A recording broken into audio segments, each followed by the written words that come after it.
তুমি হিন্দু নও, তোমার একটাই পরিচয়, তুমি হরির দাস। তুমি হরিদাস, তুমি হরিদাস। কৃষ্ণ নাম করো হরিদাস।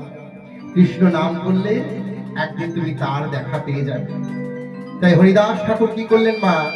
বেনাপুলের জঙ্গলে পাতার কুঠির নির্মাণ করে হরিনাম করতে শুরু করলেন। দেখুন, ভক্ত হতে গেলে, হরির নাম করতে হলে দুটি জিনিস তাকে আগে শিখতে হবে। কি করে নাম করতে হয় আর কি করে প্রণাম করতে হয়। প্রণাম করেছিল কে? মহাপ্রভুর গুরুদেব হচ্ছে ঈশ্বরপুরী, আর ঈশ্বরপুরীর গুরুদেব হচ্ছে মাধবেন্দ্রপুরী। এই মাধবেন্দ্রপুরী মা এমন এক ভক্ত, স্বয়ং গোপীনাথ যার জন্য ক্ষীর চুরি করে লুকিয়ে রেখেছিলেন। এই মাধবেন্দ্রপুরী 2 লক্ষ করে প্রণাম করতেন প্রতিদিন। তবে মা, 1 আঙুলের প্রণাম নয়। এখনকার দিনের প্রণাম হচ্ছে 1 আঙুলে, মন্দিরের পাশ দিয়ে যাচ্ছে, একবার কর্তব্য সেরে নিচ্ছে 1 আঙুলের প্রণাম। কিন্তু এই মাধবেন্দ্রপুরী তিনি এমনই ভক্ত ছিলেন, ষষ্ঠাঙ্গে 2 লক্ষ করে প্রণাম করতেন। আর ভক্ত হতে গেলে নাম করতে হবে, নাম করা শিখতে হবে। যে নাম করেছিলেন এই হরিদাস ঠাকুর। আমরা 108 করতে করতে আমাদের সময় হচ্ছে না 108 মালা জপ করার, কিন্তু হরিদাস ঠাকুর 3 লক্ষ করে প্রতিদিন নাম করতেন। ওই বেনাপুলের জঙ্গলে, যে বেনাপুলের জঙ্গল যেখানে হরিদাস ঠাকুর নাম করেছিলেন, এখনো সেই নামের জায়গা, সেই ভজন আশ্রম এখনো আছে।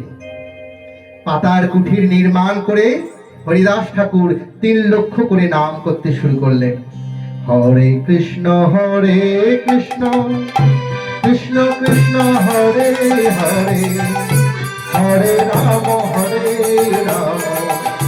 রাম রাম হরে হরে।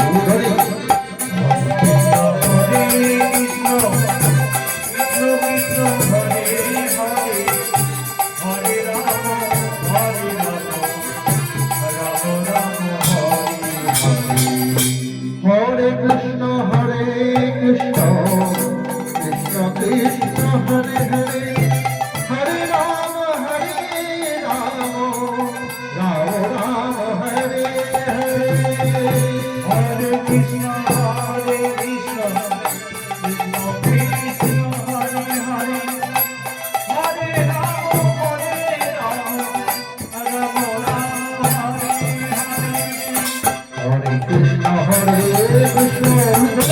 কৃষ্ণ কৃষ্ণ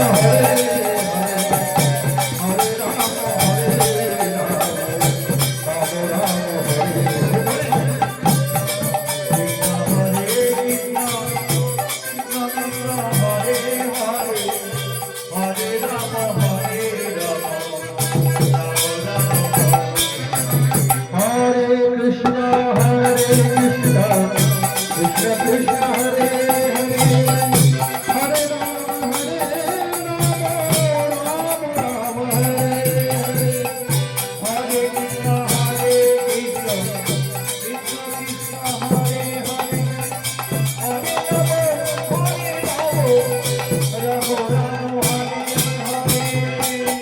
এইভাবে হরিদাস ঠাকুর উচ্চস্বরে 3 লক্ষ করে প্রতিদিন ওই বেনাপুলের জঙ্গলে নাম করতেন।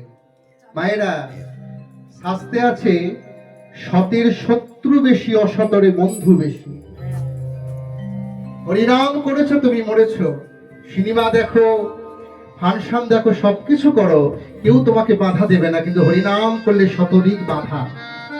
ভগবান বললেন, যে আমায় চায় আমি তারে চাই, আর যে আমায় না চায় তারে আমিও ধরে না চাই। যে আমাকে নাম করে, যে আমার ভজনা করে, তাকে আমিও ধরে না চাই। তাই হরিদাস ঠাকুর উচ্চস্বরে হরিনাম করে। আর গ্রামের ওই বেনাপুল জঙ্গলের জমিদার হচ্ছে রামচন্দ্র খাঁ। আস্তে, এই রামচন্দ্র খাঁ হয়ে গেছে, বস।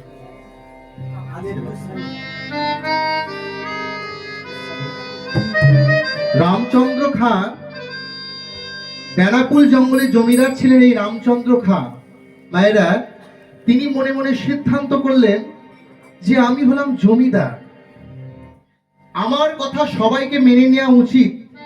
কিন্তু আমার কথা সবাই না মেনে ওই বেনাপুল জঙ্গলের ওই বাবাজি কোথা থেকে এসেছে, ভণ্ড, বুঝতে পারছো? ও এক ভণ্ড বাবাজি। তার কথা সবাই শুনে নাচছে, তার গান শোনার জন্য সবাই এই আশ্রমে ভিড় করছে।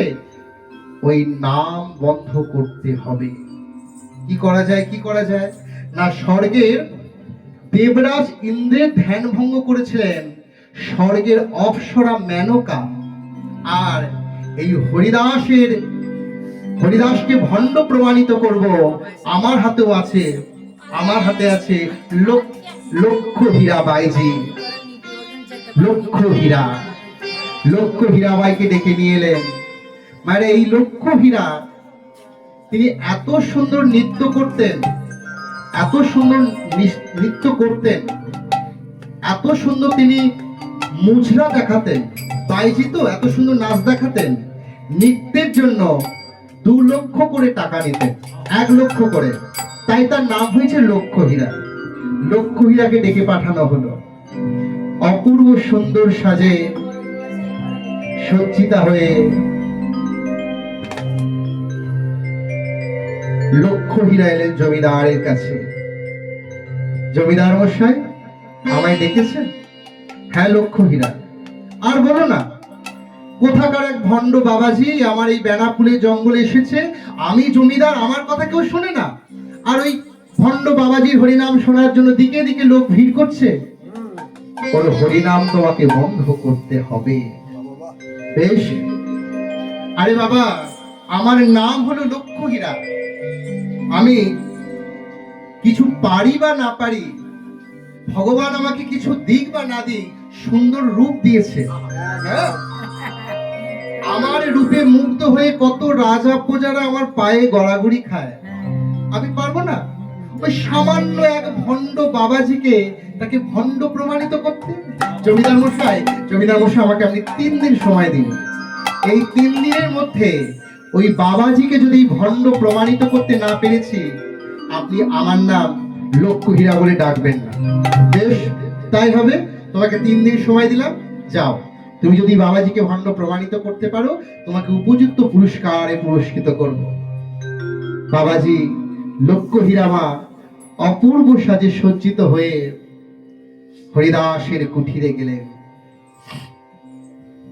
হরিদাস, একবার আমার দিকে চেয়ে দেখো, আমি তোমার জন্য কত সাজে সজ্জিত হয়েছি, কত সুন্দর করে সেজেছি শুধুমাত্র তোমার জন্য।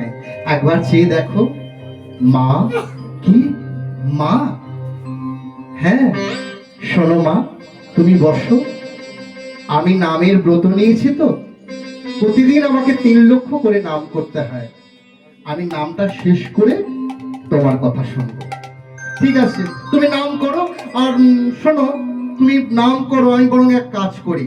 তোমার নামটা তো হিসেব রাখতে হবে, 3 লক্ষ করে নাম তো হিসেব রাখতে হবে। তুমি এক কাজ করো, দেখুন, সৎ সঙ্গ করলে সৎ পথে যাওয়া যায়। তাই তুমি এক কাজ করো বাবাজি, তুমি নাম করো, আর আমি বরং এক কাজ করি, আমি আবার এমনি বসে থাকতে পারি। তুমি নাম করো, আমি করে করে করে তোমার এই নামের হিসাব রাখছি। হরিদাস ঠাকুর নাম করেছি প্রাণ খুলে। হরে কৃষ্ণ কৃষ্ণ কৃষ্ণ হরে হরে, হরে রাম রাম রাম হরে হরে। হরে কৃষ্ণ কৃষ্ণ কৃষ্ণ হরে হরে রাম হরে রাম রাম রাম হরে হরে। হরে কৃষ্ণ কৃষ্ণ কৃষ্ণ হরে হরে, হরে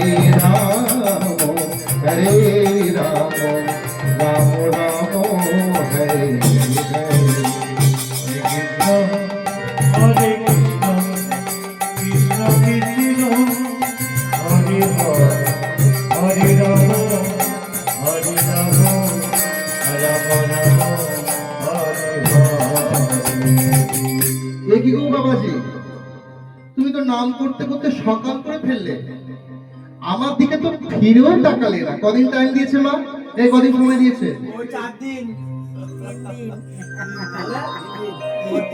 তাহলে 3 দিনের মধ্যে একদিন হয়ে গেল, বাকি রইলো কদিন? আমার নামও লক্ষ্য হীরা। আমি জীবনে কোনোদিন লক্ষ্যচ্যুত হইনি। বাবাজি, আমি আবার কাল রাতে আসব। লক্ষ্য হীরা তারপরের দিনকে আবার এলেন। বাবাজি, বাবাজি, হরিদাস এসেছো মা? দেখো মা, কালকে কি হয়েছে জানো? নাম করতে করতে না তোমার সাথে কথা বলতে ভুলে গেছি। 3 লক্ষ করে নামের ব্রত নিয়েছি তো। তুমি এক কাজ করো, তুমি বরং একটুখানি বসো, আমি নামটা শেষ করি। আমি আজকে তোমার সাথে কথা বলবোই বলবো, কথা দিলাম। ঠিক আছে বাবাজি, তুমি নাম করো। আবার তারপরে সেই প্রথা ও রেওয়াজ অনুযায়ী তুমি নাম করো, আর আমি হাতে করে করে তোমার নামটা হিসেব করে রাখি। হরে কৃষ্ণ কৃষ্ণ কৃষ্ণ হরে হরে, হরে রাম হরে হরে কৃষ্ণ কৃষ্ণ কৃষ্ণ কৃষ্ণ হরে হরে, হরে রাম রাম রাম হরে হরে। কৃষ্ণ হরে কৃষ্ণ কৃষ্ণ কৃষ্ণ হরে হরে, হরে রাম রাম রাম হরে হরে। কৃষ্ণ কৃষ্ণ কৃষ্ণ হরে হরে, হরে রাম রাম রাম হরে হরে। ও বাবাজি, তুমি তো আজকে আবার সকাল করে ফেললে গো। হ্যাঁ, আমি যে তোমাকে দেখতে এলাম, তুমি যে আমাকে দেখবে, তুমি যে আমাকে দেখবে বলে আমি যে এত সেজে এলাম, তুমি তো আজকেও সকাল করে ফেললে। কিন্তু আমার নাম লক্ষ্য হীরা। আমি জীবনে কোনোদিন লক্ষ্যচ্যুত হইনি। আমার নিত্যে মুচড়া দেখে আমাকে 1 লক্ষ করে টাকা দেয়। আমি আবার কালকে আসবো তোমার কাছে, তোমাকে ভণ্ড আমি প্রমাণিত করবই। মায়েরা, তারপরের দিনকে লক্ষ্য হীরা মনে মনে ভাবছে যে হরিদাসকে এত ছলা কলা দেখালাম, কিন্তু হরিদাস নাম তো ছাড়তে পারল না।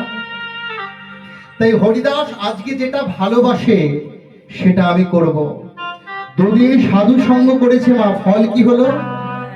এই যে নাম শুনছেন, এই যে নাম হচ্ছে, নামের একটা ফল আছে মা। 2 দিন সাধু সঙ্গ করেছে লক্ষ্য হীরা। মনের মধ্যে একটাই চিন্তা, হরিদাসকে কি করে ভণ্ড প্রমাণিত করা যায়। এমন সময় দাস দাসীর এসে বলছে, মা তোমার জন্য কি কিছু খাবার আনবো? মানে তোমার কি খিদে পেয়েছে? দূর হয়ে যা, দূর হয়ে যা আমার চোখের সামনে থেকে, আমার কিছু ভালো লাগছে না। আজকে যে সাজ এতদিন সেজে গেলাম, এই সাজই হরিদাস ঘনাক্ষর মুখের দিকে তাকালো না। তাই যে সাজ হরিদাস ভালোবাসে সেই সাজ আমি সেজে যাব। ও মায়েরা, একে একে খুলছে সোনার অলংকার। কেন? সোনার অলংকার থাকলে আমাদের অহংকার আসে, আমাদের মনের মধ্যে অহংকার আসে, আমার হাতে সোনা আসে। তাই একে একে সোনার অলংকার খুলছে, আসল অলংকার পড়ছে। আসল অলংকার কি গো? তিলক কেটেছে, তুলসীর মালা পড়েছে। তিলক আর তুলসীর মালা যদি সঠিকভাবে পরা যায়, বজ্রাঘাত করবে না, সর্প তোমায় দংশন করবে না। তবে বাঁশের মালা পরলে হবে না। বাঁশের কচি কচি বাঁশ দিয়ে ছোট ছোট তুলসীর মালার আকারে বেরিয়েছে, সেই মালা পরলে কিন্তু হবে না। অরিজিনাল তুলসীর মালা পরতে হবে। তুলসীর মালার তিলক কথার অর্থ কি? তিলকটা কি দেখবে, জাঁতা দেখেছেন? জাঁতা, জাঁতাতে কি পেশায় হয়? কড়াই। 2টো পাথরের চাকার মধ্যে মাঝখানে কড়াই দেওয়া হয়, আর একটা কাঠের দণ্ড দিয়ে সেই কড়াইটাকে পেষণ করা হয়। তেমনি তিলক হচ্ছে দণ্ড, আর আমাদের দেহ হচ্ছে পাথরের মতো 2টো জাঁতা। তিলক যদি ঠিক মতো করে কাটা যায়, দেহের মধ্যে যতগুলো কড়াই আছে, কামনা বাসনা মোহ মদ মাৎসর্য সকল কিছু প্রসন্ন হয়ে যায়। এটাই গৌরদেব আনন্দে হইব। আর তুলসীর মালা আমরা পরবো কেন? তুলসীর মালা পরলে কি হবে দেখুন, এক ভর্তি বাঁশ, উদাহরণ দিচ্ছি, এক ভরা ভর্তি বাঁশ, সবাই তীর্থস্থানে বেরিয়েছে, সকল কিন্তু 100 জনের মধ্যে 99 জন হচ্ছে সাধারণ যাত্রী, একজন ছিলেন পরম বৈষ্ণব। প্রবল ঝড় বৃষ্টি হচ্ছে, ড্রাইভার মনে মনে ভাবছে যে এই বাসের মধ্যে কারো না কোনো মৃত্যু আছেই আছে, তাই একজনের জন্য তো 99 জনকে মারা যায় না, তাই বাসটাকে এক জায়গায় থামিয়েছে মা।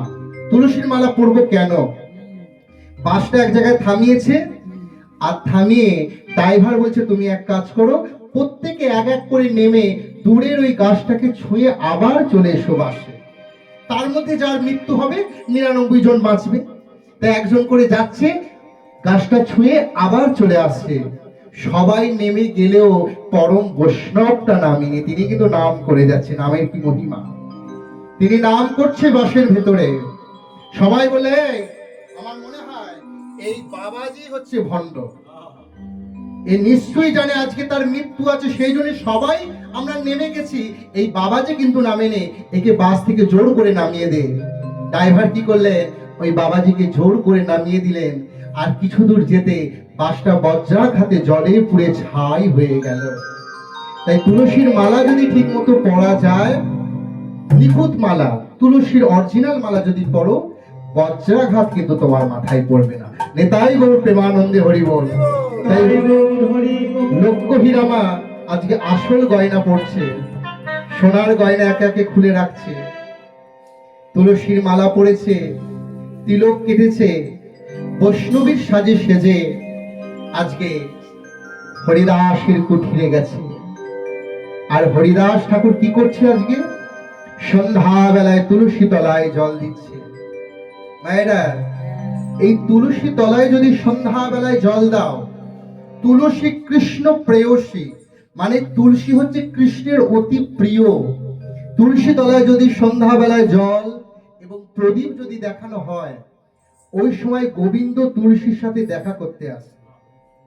তাই তুলসী তলায় যদি ধূপ প্রদীপ দেওয়া যায়, গোবিন্দ তার এক হয়ে যায়, তার নিজের হয়ে যায়। তাই গৌর প্রেমানন্দে হরি বল। তাই হরিদাস ঠাকুর তুলসী তলায় আর জল দিচ্ছে, সেই সময় লক্ষ্য হীরা ঢুকেছে। তুলসী তুলসী নারায়ণ, তুমি তুলসী বৃন্দাবন, তোমার শিরে খালি জল, অন্তিম কালে দিও ধাম।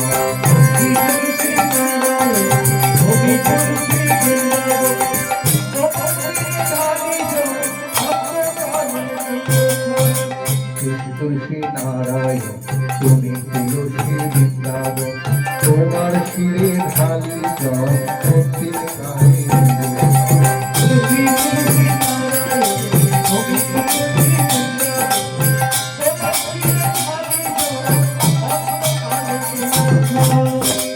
সেই সময় লক্ষ্য হীরা ঢুকেছে। লক্ষ্য হীরা মনে মনে ভাবছে, আজকে হরিদাসকে আমি হরিদাসের সাথে কোনো কথা বলবো না।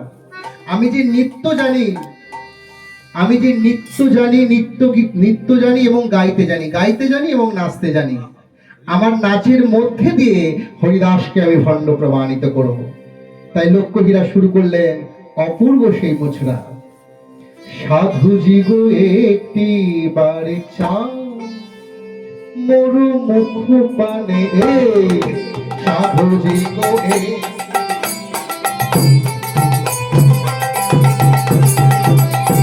সাধুজি গো একটি বারে, মরু মুখ পানে, সাধুজি গো একটি বারে চাও, মরু মুখ পানে, সাধুজি গো একটি বারে, মরু মুখ পানে, আমার সাথে অমন করো, তুমিও নিঠুর করো,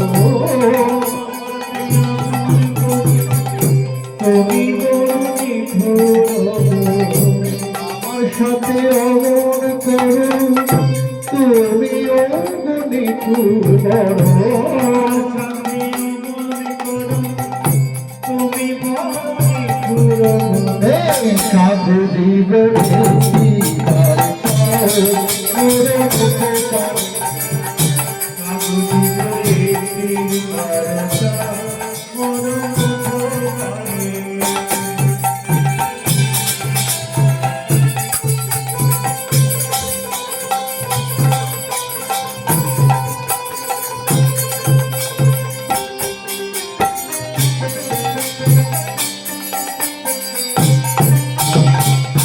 এতদিন শুনেছি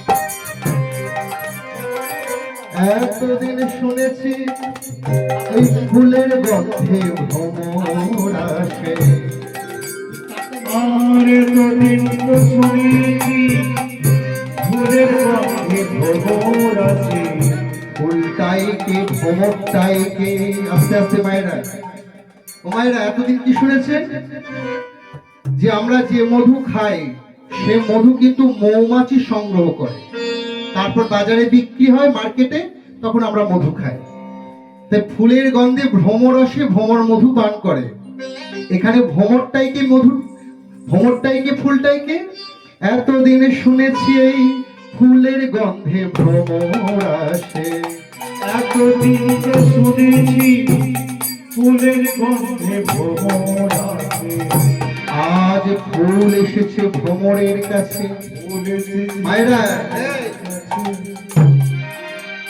একটা কথা উত্তর দাও স্কুলে যে প্রেম করেছো এই প্রেমে একটা পুরুষ মেয়ের কাছে আগে এগিয়ে আসে না মেয়ে পুরুষের কাছে যায় মেয়েরা যায় তুমি একটু জল খেয়ে বসো এই বলো মেয়েরা আমাদের কাছে আসে মেয়েরা আসে বুঝতে পারছো বলছে এতদিন শুনেছি ফুলের গন্ধে ভ্রমর আসে ভুল আস্তে আস্তে মায়েরা একটা পুরুষ মেয়ের কাছে প্রেম নিবেদন করে হ্যাঁ তাই তো নাকি তার মানে তোমরা করেছো সেটা বলছে একটা আস্তে আমরা তো প্রেমেরই একটা পুরুষ নারীকে প্রেম নিবেদন করে আমাকে তোমাকে আমার খুব ভালো লাগে তাই বলছে এতদিন শুনেছি ফুলের গন্ধে ভ্রমর আসে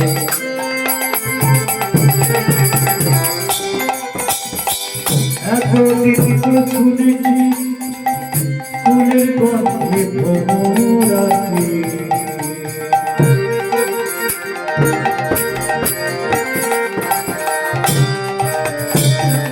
আজকে কি হয়েছে আজকে ফুল এসেছে ভ্রমরের কাছে মায়েরা ফুলটাকে ভ্রমরটাকে ফুলটা হলো কে লক্ষ্য হীরা আজকে ফুল এসেছে ভ্রমরের কাছে তবু ভ্রমর কথা বলে না তবু ভ্রমর কথা বলে না তবু ভ্রমর ফিরে চায় না তবু ভ্রমর ফিরে চায় না এই সাধু যুগ একটি বার চাও বড় মুখ পারু ধরে আয় সাধু যুগ একটি বার চাও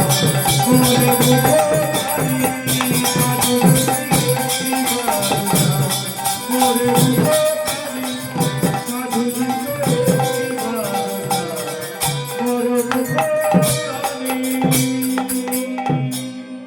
মায়েরা সৎ সঙ্গ করার কি ফল হলো জানো লক্ষ্য হীরা উচ্চস্বরে মুজরা নৃত্য করছে নৃত্য করতে করতে কি হলো সাধু জীব একটি বার চাও মর মুখ কানে সাধু জীব একটি বার চাও মর মুখ কানে হরিনাম যদি নামের মতো শোনা যায় হরিনাম যদি করার মতো করা যায় হরিনাম করতে করতে যদি কাউকে বলো তারও কিন্তু নামের প্রকাশ ঘটে তাই লক্ষ্য হীরা 3 দিন সাধু সঙ্গ করলো আর 3 দিন সাধু সঙ্গ করতে করতে কি ফল হলো সাধু দিগ একটি বারে চাও মর মুখ কানে সাধু দিগ একটি বার চাও হরে কৃষ্ণ কৃষ্ণ কৃষ্ণ হরে হরে হরে কৃষ্ণ হরে কৃষ্ণ কৃষ্ণ কৃষ্ণ হরে হরে। আমি মুখ দেখি নাম করছি, আমার নিত্যে ভুল হচ্ছে কেন? না না, আমি তো লক্ষ্যহীরা, আমি জীবনে কোনো লক্ষ্যচ্যুত হইনি, আমার নিত্য কোনোদিন ভুল হয়নি। তবে আজকে আমার নিত্য ভুল হচ্ছে। না না, আমি আবার উচ্চস্বরে নৃত্য করবো। সাধু জীব একটি বার চলো পরম কানে, সাধু জীব একটি বার চলো পরম কানে। হরে কৃষ্ণ কৃষ্ণ কৃষ্ণ হরে হরে, হরে রাম হরে রাম হরিদাস, তুমি আমাকে কি নাম শোনালে হরিদাস? আমি কাল থেকে নয়নে স্বপনে নিত্যা জাগরণে শুধু তোমার এই নামই আমার ভেসে উঠছে। আমার নিত্য কোনোদিন ভুল হয় না, তবে আজকে আমার নিত্য ভুল হলো কেন বলো হরিদাস? তুমি আমাকে কি নাম শোনালে? মা, মা, হ্যাঁ তুমি তো মা। তোমাকে কৃপা করবো বলি তো আমি পাতার কুঠুরে বসে আছি। মাগো, এতদিন তুমি ভুল নৃত্য করেছো, কি বলছো? আমি লক্ষ হীরা, আমার নৃত্য দেখতে লোক 1 লক্ষ করে টাকা দিত, আমি নৃত্য ভুল করেছি। হ্যাঁ মা, এতদিন তোমার নৃত্য ভুল হয়েছে, আজ কি তোমার সঠিক নৃত্য হলো। তুমি সঠিক গহনা পড়েছো, সঠিক বসন পড়েছো। মাগো, সঠিক নৃত্যটা আমার সাথে একবার করো তো মা। হরে কৃষ্ণ কৃষ্ণ কৃষ্ণ হরে হরে, হরে রাম রাম রাম হরে হরে, হরে কৃষ্ণ কৃষ্ণ কৃষ্ণ হরে হরে, হরে রাম হরে কৃষ্ণ কৃষ্ণ হরে হরে, হরে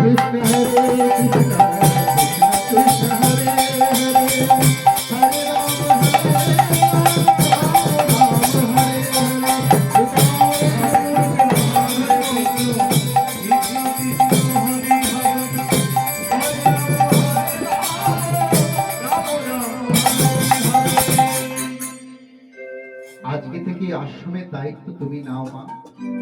গুরুদেব, আপনি কোথায় যাবেন? আমি যাব সেই নামের সন্ধানে। কৃষ্ণ নাম করেছিলাম বলে 22টা বাজারের বেত্রাঘাত সহ্য করেছিলাম, কিন্তু মা আমি তো এখনো সেই নামের সন্ধান পাইনি। তুমি আশ্রমের দায়িত্ব নাও, আমি চললাম। লক্ষ্য হীরাকে ওই পাতার কুঠিরে দায়িত্ব দিয়ে হরিদাস ঠাকুর চলে গেলেন।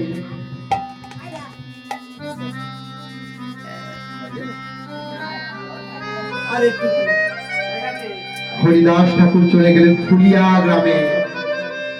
সেই ফুলিয়াতে গুহার ভেতরে কৃষ্ণ নাম করতে লাগলেন, গুহার ভেতরে। কিন্তু একদিন ওই পথ দিয়ে যাচ্ছিলেন সেই হরাই কাজী। কোন হরাই কাজী মায়েরা? কোন হরাই কাজী? যে কাজী সাহেব হরিদাসকে চাবুক মারার, বেদ মারার আদেশ দিয়েছিলেন। হরাই কাজী দেখলেন কি, যে হরিদাসকে মেরে গঙ্গায় ভাসিয়ে দেওয়া হয়েছিল, সেই হরিদাস নাম করছে, হরিদাস তুমি আমাকে ক্ষমা করো, হরিদাস তুমি আমাকে ক্ষমা করো।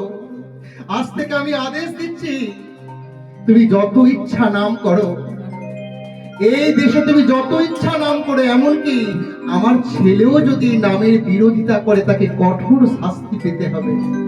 তুমি বলে দাও হরিদাস, কি করলে পাপ থেকে মুক্তি হবে? নাম করো, নাম নাম করো কাজী সাহেব। হরি নামে, যে হরি নামে রাম আর রহিমের কোনো ভেদাভেদে নেই, নাম করে যাও। হরাই কাজীও নাম করতে শুরু করলে। ওই গুহার ভেতরে এক বিষধর সাপ প্রতিদিন দাঁড়িয়ে হরিদাসের নাম শুনে। হরিদাস বললেন, ওরে সর্প, তোর জন্য ভক্তরা হরি নাম শুনতে পাচ্ছে না। এতদিন তো নাম শুনলি, এবার তুই চলে যা বাবা। সাপের নয়ন দিয়ে নাম শুনতে শুনতে জল পড়ছে, সাপও একদিন চলে গেল। নিত্যানন্দ প্রভু মহাপ্রভুকে বলছে, গৌর হরি ওই শিবা সঙ্গনে। মায়েরা, আজকে এমন একটা পূর্ণ তিথি, এই যে নাম যজ্ঞ চলছে আর নামকে নিয়ে যে লীলা হচ্ছে মা, আজকের এই তিথিটা হচ্ছে একাদশী তিথি। এই একাদশী তিথিতে মন প্রাণ দিয়ে যদি হরিনাম শোনা যায়, গোবিন্দ বলে সে শুধু আমার হয়ে যায়। সোমবার কি বার? হ্যাঁ? সোমবার কি বার? সোমবার হলো শিবের বার, মঙ্গলবার মঙ্গলচণ্ডীবার, বুধবার গণেশের বার, বৃহস্পতিবার লক্ষ্মীবার, শুক্রবার সন্তোষী মায়ের বার, শনিবার গ্রহরাজের বার, রবিবার সূর্যবার। তাহলে আমার গোবিন্দের বার কোনটা? গোবিন্দের বার হচ্ছে একাদশী তিথি। তবে একাদশীতে আটা খেলে হবে না মা, না, আটা খাবেন না। আটা খেলে কিন্তু আটাদশী হয়ে যাবে। গোবিন্দ বলে যে আমাকে ভালোবাসে, সে যদি আমাকে একটি ফল সূর্য ডোবার আগে যদি খেয়ে আমাকে ডাকতে পারে, আমি শুধু হয়ে যাই তার, এবং জীবনে তাকে কোনো ব্রত করতে হয় না। এই একাদশী কোথা থেকে এলো ছোট্ট করে আমি একটু বলি, দিয়ে মিলন দেব। একাদশী দেখুন, যমরাজ যখন সবাইকে শাস্তি দিচ্ছে, ভগবানের রেওয়াজ অনুযায়ী প্রতিজনকে, প্রতিটা ভগবানকে এক একটা পদ দেয়া আছে, তেমনি ভগবান যমরাজকে পদ দিয়েছেন বিচার করার, কর্মের বিচার করে তিনি ফল দেন। তাই যমরাজ যখন পাপীদের বিচার করছে, কাউকে ডমরু দিয়ে মাথায় মারছে, কাউকে বা দুহাতে তুলে জীবন গরম তেলের মধ্যে ফেলে দিয়ে ভাজছে, গোবিন্দ আর সহ্য করতে পারলেন না। তিনি তো অনাদি আদি ভগবান, তিনি বললেন, যমরাজ তুমি এক কাজ করো। বলুন প্রভু, তুমি একাদশী তিথিতে প্রতিটা পাপীকে যদি একটা করে ফল খেতে দাও, তাহলে কিন্তু তুমি যে যতটা ডমরু দিয়ে মারছো, যত শাস্তি পাচ্ছে, এই একাদশী তিথিতে একটা করে ফল খেলে ততোধিক শাস্তি পাবে। যমরাজ বললেন, গোবিন্দ আপনি যখন এই কাজে আমাকে নিযুক্ত করেছেন, আপনার কথা শিরে ধার্য হবে। তাই তিনি কি করলেন, ওই একাদশী তিথিতে প্রতিটা পাপীকে একটা করে ফল খেতে দিলেন। প্রতিটা পাপী ফল খাচ্ছে, ডাইরেক্ট গিয়ে গোবিন্দের চরণে পড়ছে। ও মায়েরা, ধরুন আমরা যদি মুখ্যমন্ত্রীর সাথে দেখা করি, প্রথমে কিন্তু গ্রামের সদস্য, তারপর এমএলএ এমপি ধরে আমরা মুখ্যমন্ত্রীর সাথে দেখা করতে পারবো। তেমনি কোনো যদি বারবত আমরা করি, এই বারবত করতে করতে তবে আমরা গোবিন্দকে পাবো। কিন্তু একাদশী ব্রত দিনকে যদি কেউ ফল খেয়ে ব্রত করে, ডাইরেক্ট গোবিন্দের চরণ লাভ করা যায়, তাকে আর জমের কাছে জমও তাকে ছুতে পারে না। নিতাই গৌর প্রেমানন্দে হরিব। তাই সকল পাপীরা একটা করে ফল খাচ্ছে আর গোবিন্দের চরণে গিয়ে পড়ছে। যমরাজ বলছে, গোবিন্দ আপনি তো আমাকে এই কাজে নিযুক্ত করেছেন, প্রত্যেকে একাদশী দিনতে ফল খাচ্ছে ঠিকই, কিন্তু সবাই যদি আপনার চরণে গিয়ে পড়ে, আমাকে তো কেউ মানবে না প্রভু। হ্যাঁ যমরাজ, প্রত্যেক একাদশী তিথিতে যদি কেউ ফল খায়, তাকে আর তোমার জায়গা, তোমার ছায়া তাকে মারাতে হয় না, সবাই আমার কৃপা পেয়ে যায়। তাই হরিদাস ঠাকুর নিত্যানন্দ প্রভু মহাপ্রভুকে বলছে, প্রভু আমাদের হরিদাস নাম করেছিল বলে তাকে 22টা বাজারের বেত্যাঘাত সহ্য করতে হয়েছে, তাকে আর কত কষ্ট দেবে প্রভু। অনেক যন্ত্রণা দিয়েছ, হরিদাস অনেক কষ্ট পেয়েছে, চলো এবার তাকে কৃপা করি। তাই নিত্যানন্দ মহাপ্রভু শিবাস সবাই একসাথে হরিদাসকে আজকে আনতে চলেছে। নিত্যানন্দ বলেছে, প্রভু হরিদাসের নাম শুনতে খুব ভালোবাসে, তাই হরিদাসকে আমরা শুধু শুধু আনতে যাব না, আমরা নাম করতে করতে, নাম খোল করতাল বাজাতে বাজাতে আমাদের পরম ভক্ত হরিদাসকে আঙিনায় আনব। তাই সবাই একত্রে চলেছে সেই হরিদাসকে আনতে। তোরা প্রেম নিবিয়ায় বদন ভরে বলে রে কৃষ্ণ নাম, তোরা প্রেম নিবিয়ায় বদন ভরে বলে রে হরি নাম, তোরা কে নিবিয়ায় বদন ভরে বলে রে হরি নাম। তোরা লহ কিশোরী প্রেম নিতাই ডাকিয়া, তোরা লহরে কিশোরী প্রেমে ডাকিয়া, নিতাই ডাকিয়া আয় প্রাণ গৌর ডাকিয়া, নিতাই ডেকে আয় প্রাণ গৌর ডাকিয়া, নিতাই নিতাই ডাকিয়া আয় প্রাণ গৌর ডাকিয়া। ওই শান্তিপুর ভেসে যায়, ওই কুল ভাঙিয়া ঢেউ আসিয়া গোড়া তোরা প্রেম নিবিয়ায় বদন ভরে বলে কৃষ্ণ নাম,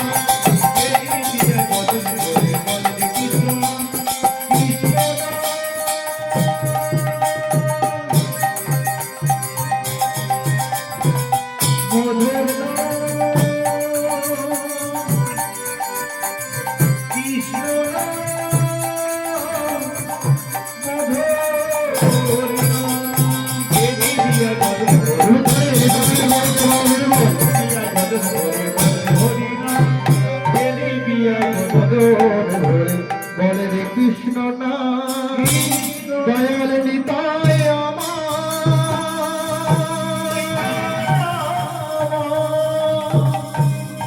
দয়াময়, এতদিনের পর তোমার কৃপা হলো প্রভু, এতদিনের পর এই হরিদাসকে তোমার মনে পড়ল দয়াময়।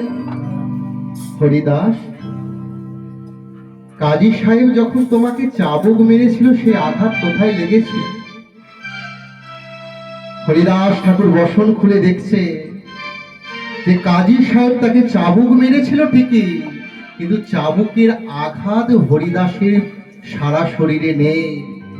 হরিদাস, তুমি বলছো আমি তোমাকে মনে রাখিনি, তবে শোনো হরিদাস, ভক্ত মোর মাতা পিতা, ভক্ত মোর গুরু, ভক্ত মোর গুরু, ভক্ত আমার নাম দিয়েছে, দিয়েছে আমি বাঞ্ছা কল্পতরু, বাঞ্ছা কল্প ভক্ত যেদিন সেবা দেয় আমি সেদিন সেবা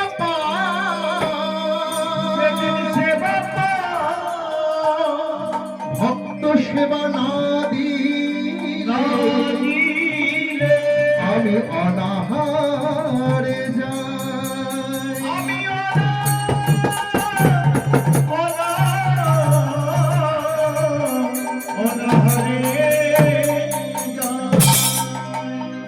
আমি যে ভক্তারি ভগবান, তোমাকে চাবুক মেরেছে ঠিকই, আঘাতটা তোমার লাগেনি হরিদাস। মহাপ্রভু বসন সরিয়ে দিলেন, হরিদাস দেখলেন কি মহাপ্রভুর সারা শরীরে চাবুকের চিহ্ন, সারা শরীরে বেতের আঘাত। দয়াময়, এই আঘাত তুমি নিয়েছো, নেব না? আমি যে ভগবান, ভক্তের জন্য যে যুগে যুগে আমি এসেছি। হরিদাস ঠাকুর মহাপ্রভুর চরণে আছাড়কে পড়লেন, হরিদাস ওঠো, হরিদাস ওঠো, তোমার ঠাঁই আমার চরণে নয় হরিদাস, তোমার ঠাঁই হলো আমার, ঠাঁই হলো আমার বুকে। মায়েরা, মহাপ্রভু 48 বছর জীবিত ছিলেন, আর এই 48 বছরে 24টা বছর তিনি নীলাচলে ছিলেন, মানে পুরী ধামে ছিলেন। আর পুরী ধামে শেষ জীবন অবধি এই হরিদাসকে তিনি রেখেছিলেন। শুধু তাই নয়, ভক্ত যখন মারা গিয়েছিলেন, হরিদাস ঠাকুর যখন দেহ রেখেছিলেন, স্বয়ং মহাপ্রভু নিজের হাতে হরিদাসের দেহটা নিয়ে বালুকা তটে নিজে মাটি খুঁড়ে সমাধিস্থ করেছেন। তাতেও তিনি ক্ষান্ত হননি, তিনি ভিক্ষা করেছেন দাঁড়ে দাঁড়ে ওই পুরী তটে, এবং ভিক্ষা করে যা পেয়েছেন তাই দিয়ে হরিদাসের বৈষ্ণব সেবা দিয়েছেন। নিতাই গৌর প্রেমানন্দে হরিব। তাই ভক্ত আর ভগবানের মিলন হইল।